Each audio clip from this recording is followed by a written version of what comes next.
Noi in questi giorni stiamo predisponendo una lettera da inviare al nostro governatore Luca Zaia, all'assessore alla sanità e anche al presidente della quinta commissione del Veneto, chiedendo il loro aiuto per fare in modo che venga fatta una legge a tutela dei soggetti allergici. Abbiamo bisogno di una legge che colmi l'attuale vuoto normativo. A chiederlo Lina Corocher, mamma di Maria Vittoria Salvadori, la ragazzina di 12 anni allergica alle proteine del latte deceduta qualche settimana fa per un violento shock anafilattico mentre si trovava in pizzeria con gli amici. La mamma e il papà, dopo aver vissuto la tragedia più grande che un genitore possa conoscere, hanno deciso di dar vita alla Onlus Maria Vittoria Cuore Ribelle, che punta proprio a mettere in contatto le persone con allergie alimentari perché quanto accaduto alla loro bambina non succeda più.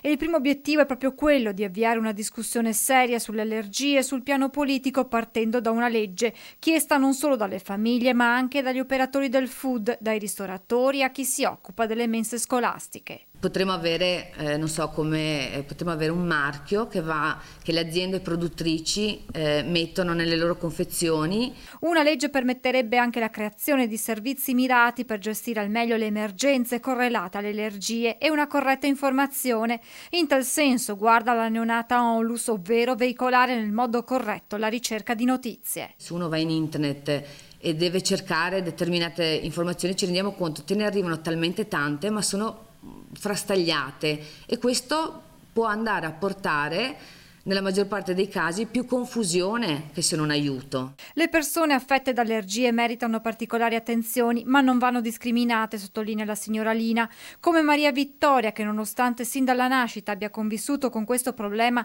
non ha mai voluto essere trattata in modo diverso dai suoi coetanei. La Onlus, che porta il suo nome, vuole mantenere sempre acceso questo sorriso. Era solare e sorridente sempre, curiosa nei confronti della vita. La signora Lina ci lascia poi con un semplice quanto toccante consiglio rivolto a tutti i genitori. Di abbracciare tutti i giorni i vostri figli, sempre.